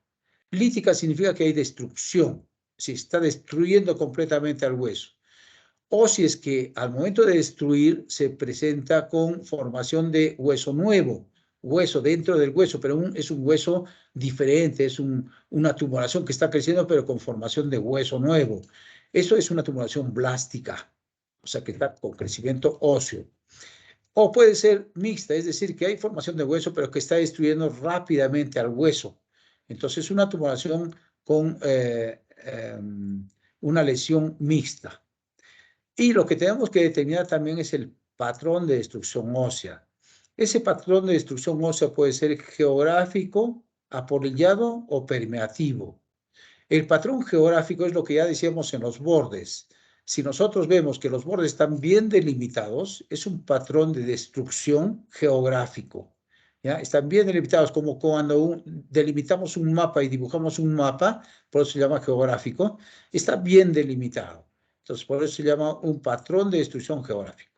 Cuando no está bien delimitado, hay una destrucción ósea, pero que no está bien delimitado en la radiografía, es un patrón apolillado, es como un apolillado que hay en los bordes de la tumoración que no está bien delimitado, es un patrón apolillado. Y cuando ese patrón de destrucción es mucho más amplio, no sabemos dónde termina el tumor y dónde comienza el tejido sano, entonces en ese caso es un patrón permeativo, donde la matriz de destrucción no sabemos dónde comienza y dónde termina el tumor y dónde empieza el tejido sano. ¿Ya? Entonces es un patrón permeativo. Entonces los márgenes de la lesión pueden ser bien definidos, como ya dijimos, geográfico, apolillado cuando no está bien delimitado y permeativo cuando hay una gran diferencia entre el tumor y el tejido sano. Pero lo que tenemos que ver también es cómo reacciona el periósteo, el grado de reacción perióstica. Entonces, cuando hay un tumor que está destruyendo el hueso, el periósteo dijimos que es una membrana regenerativa que forma hueso. Y entonces el periósteo va a tratar de formar nuevo hueso. Y ese nuevo hueso, al tratar de formarse, va a tratar, igual que en lo que hemos hablado de la osteomielitis, trata de formar nuevo hueso y en la osteomielitis forma nuevo hueso, ¿no? Que es el involucro, ¿se acuerdan? Entonces trata de formar un nuevo hueso como involucro, pero si es que el tumor es benigno, le permite formar ese nuevo hueso y forma ese nuevo hueso alrededor de la tumoración. Pero si es que el tumor es muy agresivo, destruye a ese nuevo hueso que está formando y entonces va a tratar de formar el periósteo, nuevo hueso, pero no le permite el tumor. Y entonces vamos a tener una reacción perióstica como este que se ve acá en rayos de sol. O sea, una reacción que se va a ver radiográficamente horizontales en los cuales se va a ver como rayos de sol, ¿no? Como una iluminación. Eso se llama una reacción perióstica en sol naciente o rayos de sol. Pero también eso puede hacerlo destruir, si es que es muy agresivo, lo destruye ese periósteo y entonces trata de formar nuevo hueso y se forma solamente a los márgenes periósteo y nuevo hueso. Y después lo corta y eso va a ser un triángulo que forma en el lugar donde nace el tumor y eso se va a denominar como triángulo de Kotzmann. Entonces, estas reacciones periósticas son las que nos van a determinar el grado de agresividad del tumor. y nos van a determinar si es que el tumor es benigno o maligno. Pero cuando la cortical no está destruida, hay una indemnidad del periósteo, de la reacción perióstica, como ya dijimos, vamos a tener un tumor lo más probablemente benigno. Pero cuando hay una ruptura de esta reacción perióstica, vamos a tener un tumor maligno porque está destruyendo esa reacción perióstica que existe. Repetimos entonces algunas cosas que hemos mencionado. Por ejemplo, los patrones radiológicos de agresividad. Ya dijimos que el patrón geográfico nos indica de que hay una delimitación, una reacción esclerótica alrededor del tumor que nos indica de que es un crecimiento lento. En cambio, el patrón moteado o apolillado, hay crecimiento de hueso anormal, pero que no es tan delimitado. Y en cambio, el patrón permeativo es un crecimiento mucho más agresivo, rápido, que no permite que se desarrolle una defensa del hueso y no se puede delimitar claramente entre los límites del tumor y el tejido sano. Acá tenemos un patrón geográfico, ¿no? Que está bien delimitado. Es una tumoración benigna. Acá podemos tener un patrón bien delimitado. Acá está un patrón bien, no tan bien delimitado. Ha roto incluso la reacción perióstica, pero que permite que el periósteo, fíjense, trata de formar nuevo hueso, pero lo destruye y forma como rayos de sol, como una iluminación, ¿no? Como rayos de sol, o sol radiante también se llama. O puede formar en algunos casos, le permite, no es de crecimiento tan rápido, no lo rompe al periósteo, pero permite de que pase el periósteo, pero trata de formar nuevo hueso y forma como capas de cebolla o catáfilas de cebolla, un laminado, que eso también se produce en los tumores óseos malignos como el sarcoma de Ewing, es característico del sarcoma de Ewing, acuérdense.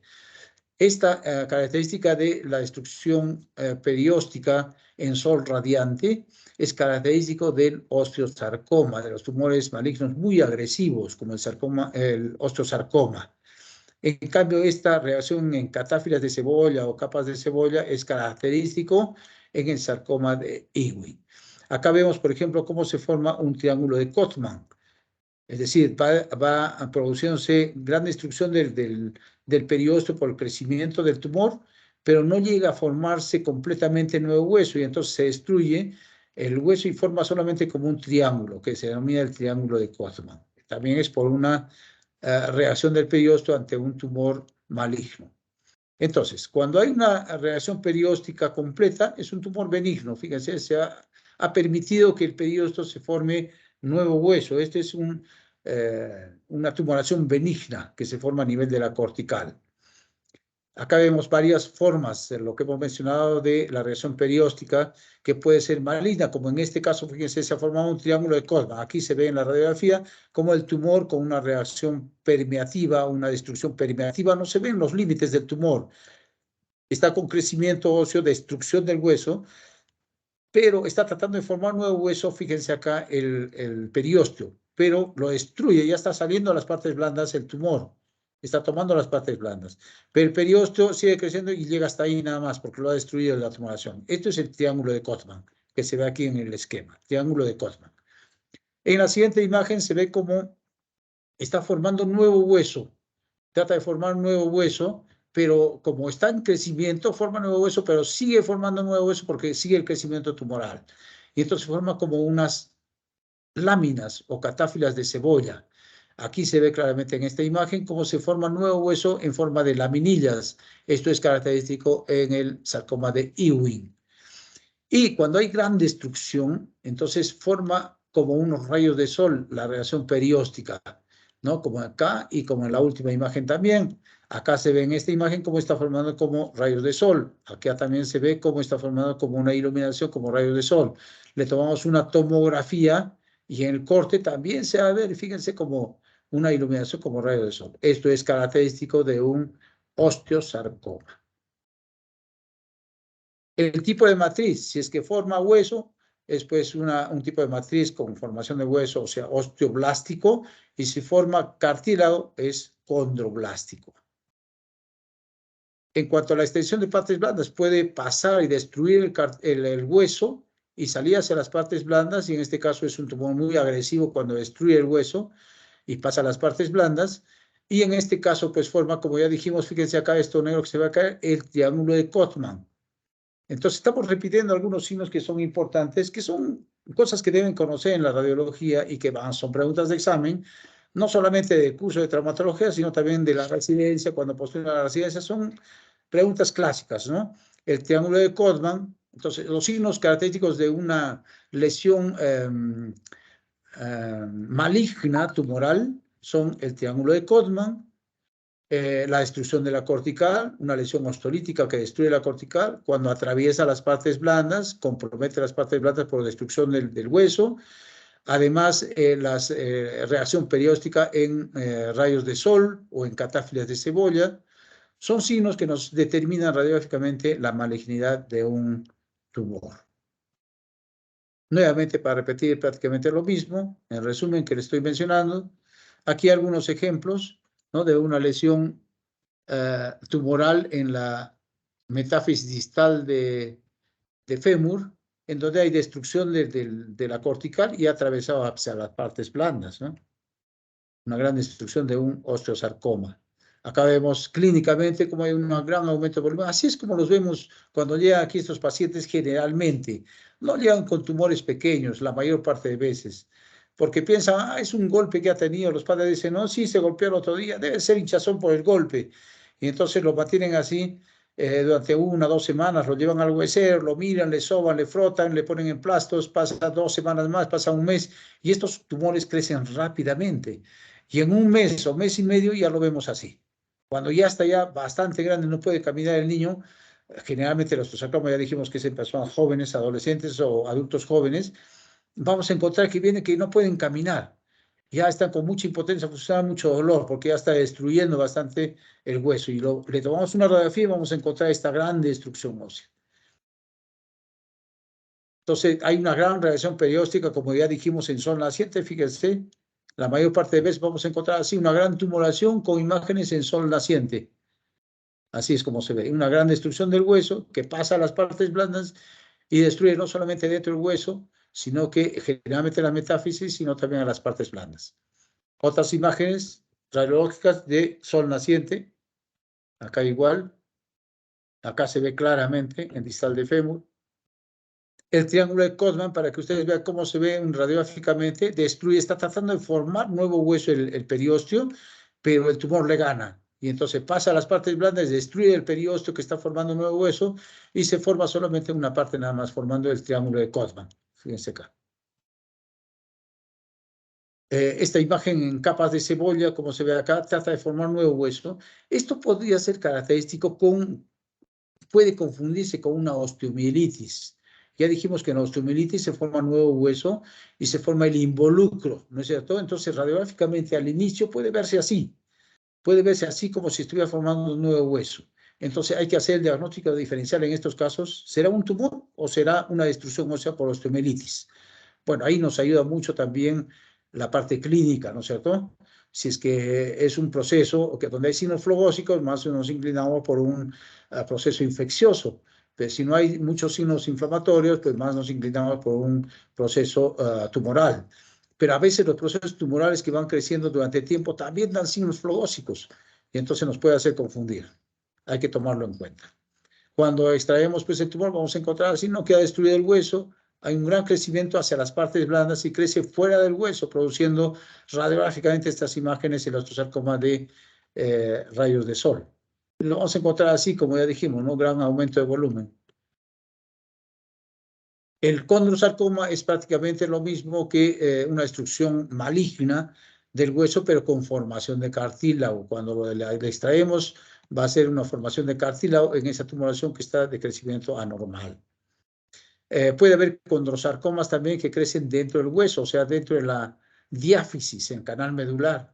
Hemos tenido algunos casos aquí nosotros que hemos visto de condrosarcomas que crecen dentro de la diáfisis que producen fracturas patológicas.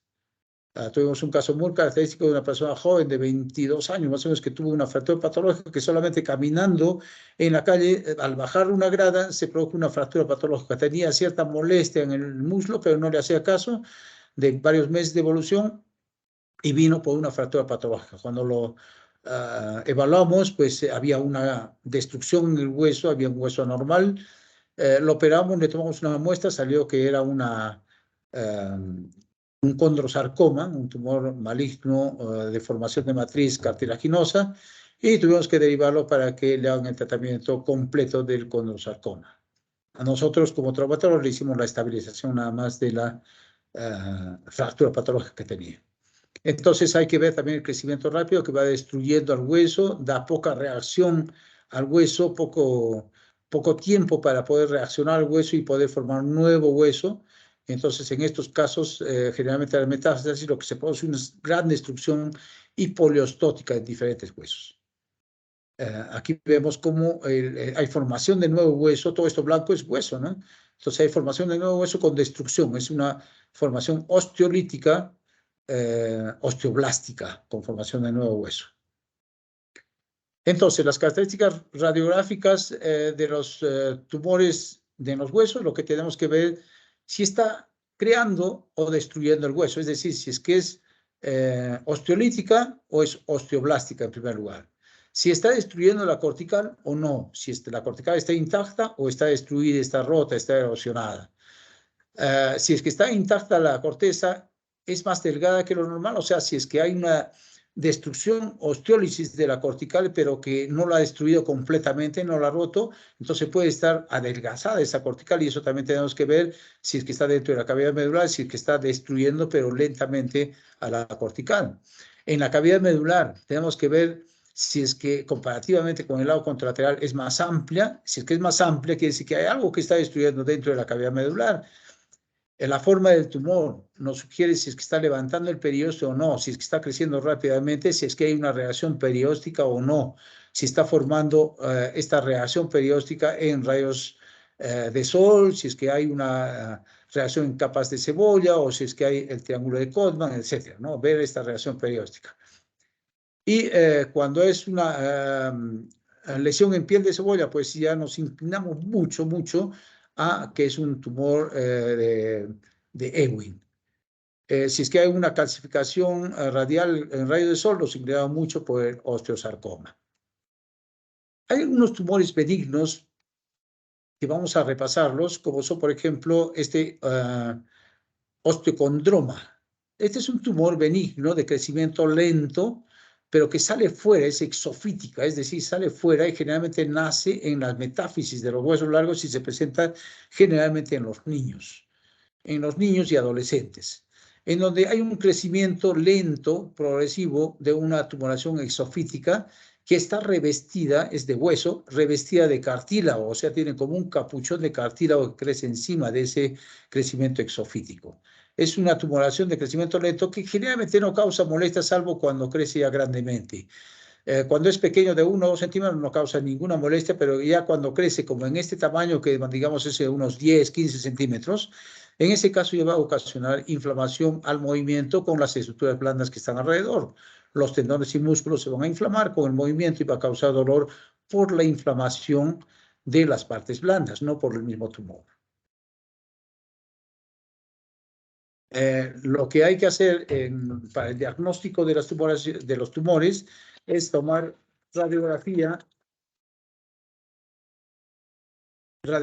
y tomar tomografías y resonancia magnética.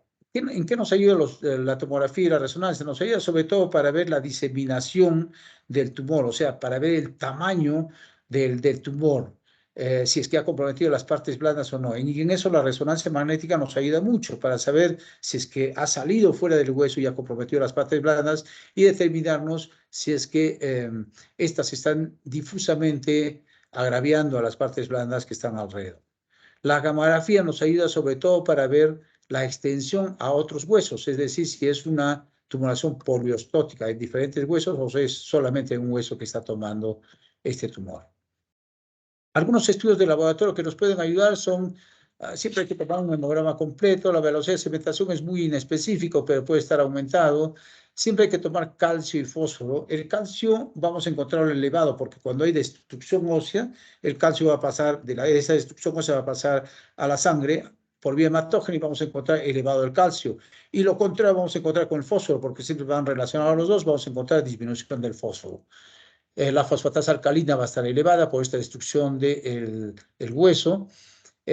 Vamos a buscar también algunos antígenos específicos, cuando es sobre todo metástasis, para buscar la tumulación primaria, que eso lo hacemos ya en forma conjunta con algunas especialidades, sospechando de los tumores que puede estar presentando primarios el paciente. La electroforesis, sobre todo en mieloma múltiple, nos puede ayudar. La proteína de Benson-Jones igual. Lo que nos va a llevar al diagnóstico definitivo pues es la biopsia. Pero para la biopsia tenemos que tomar en cuenta que debe hacerlo de preferencia el cirujano que va a hacer el tratamiento definitivo. Hay diferentes tipos de biopsia que podemos realizar. La biopsia puede ser por punción, puede ser una biopsia abierta, incisional o excisional. Es decir, la biopsia podemos hacerla por punción con un trocar, pero muchas veces no nos da la cantidad de tejido necesario y muchas veces llevamos a patología y nos dicen que es muestra insuficiente. Entonces no nos da un buen diagnóstico. Lo ideal es sacar una biopsia incisional, es decir, abrir el foco de la lesión, tomar una pequeña muestra y mandarlo al laboratorio para saber exactamente el tipo de tumor que se encuentra. O en algunos casos, como en los tumores benignos, podemos hacer una biopsia excisional, es decir, hacer en el momento de la operación de sacar todo el tumor, es una biopsia excisional que lo sacamos y lo mandamos al laboratorio para que nos hagan el examen histopatológico y nos confirmen de que es un tumor benigno como lo pensamos. Algunas veces encontramos que, como ya le decía, el paciente viene por una fractura patológica, no tenía muchas molestias o tenía molestias mínimas y el paciente viene por una fractura patológica. Y le tomamos la radiografía y vamos a encontrar pues, que hay una tumoración que ha erosionado, ha producido una lisis en el hueso, ha debilitado el hueso y ha producido una fractura patológica. Estas fracturas patológicas no necesariamente son de tumores malignos, puede ser también por tumores benignos. Lo único que nos indica es de que hay algo que está deteriorando el hueso y que está con crecimiento anormal dentro del hueso y que ha deteriorado a la cortical y que ha producido esta fractura patológica. Lo que hemos dicho ya, ¿no? La destrucción de la cortical en los tumores malignos es más frecuente. Signos radiológicos de malignidad son lo que ya hemos mencionado ya, la reacción perióstica, la destrucción de la cortical, la invasión de las partes blandas y la diseminación que existe con destrucción de la cortical. Algunos signos de malignidad que volvemos a repetir, que en la resonancia podemos ver cómo invade las partes blandas, la reacción periódica que hay en rayos de sol. Entonces, hay tumores formadores de hueso y tumores formadores de cartílago también. Dentro de los tumores malignos está el osteosarcoma, que ya mencionamos, es uno de los tumores más frecuentes malignos, sobre todo se presenta en personas jóvenes, menores de 20 años.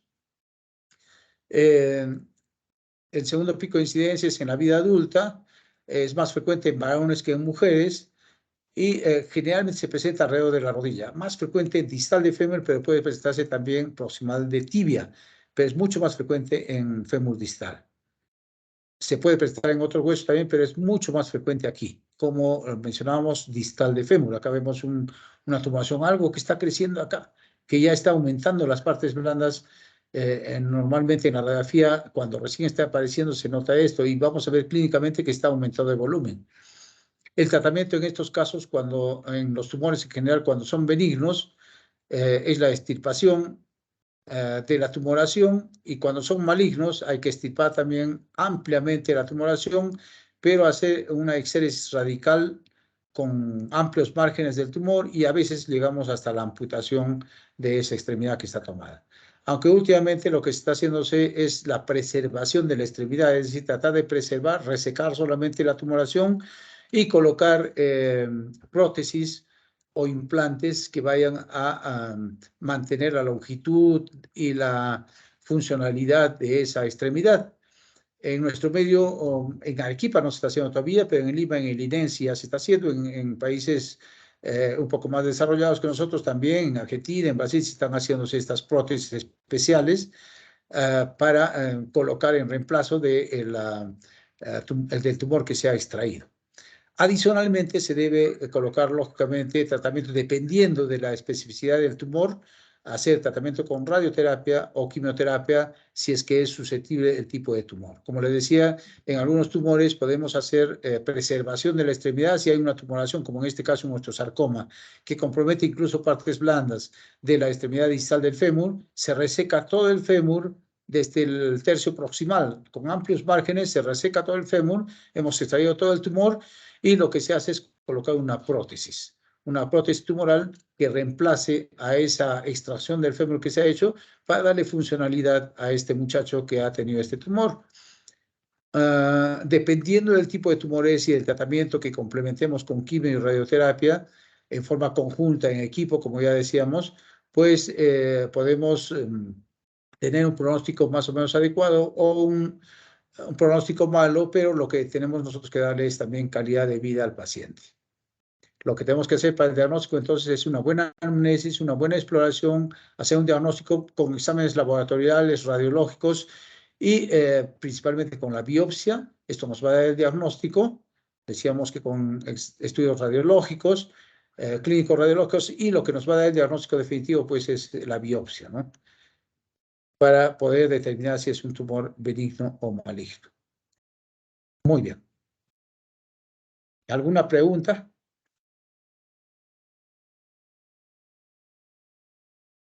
Como decíamos, lo que queremos solamente es de que ustedes conozcan en forma genérica algunos conceptos generales sobre el diagnóstico de los tumores, algunas características radiológicas que deben conocer para poder determinar si es que es un tumor benigno o maligno, o sea, algunos signos radiológicos de benignidad o malignidad que puedan diferenciarlos y que pueda ayudarles a ustedes y a orientar al paciente para determinar si es que es urgente la transferencia a un centro asistencial especializado o no.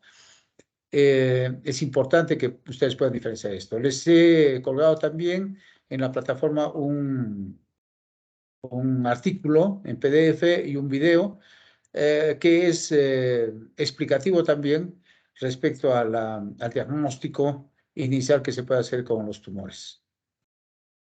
¿Hay alguna pregunta? ¿Con los que quedan despiertos todavía? Sí, doctor, aquí estamos. Me parece que no hay preguntas. Aquí los mantengo despiertos, pero ahí en sus casas no sé cómo están. Muy bien, jóvenes. Si no hay ninguna pregunta más, entonces esta es mi última clase teórica. Esperamos haber colaborado con ustedes para el aprendizaje del curso de ortopedia y traumatología. Hay mucho que revisar. Si ustedes se interesan en alguno de los temas, hay textos especializados en esto. Hay mucha bibliografía sobre el tratamiento de los tumores, de osteomielitis. Son algunos nada más de los artículos que yo les he pasado, les he colgado, como para que puedan aprender. Sé que están muy cargados con diferentes cursos y temas que tienen que estudiar, pero por lo pronto para este semestre, para lo que tengan que aprender este semestre, pues lo que tienen que revisar es mínimo lo que les he colgado, la clase teórica, lo que hemos puesto en la plataforma. ¿Ok? Muchísimas gracias, doctor, por todo. Muy bien, Luisa, nos estamos viendo entonces y saludos para todos. Nos vemos en el examen teórico. Gracias, doctor. Hasta luego. Gracias, doctor. Hasta luego. Hasta luego. Hasta luego.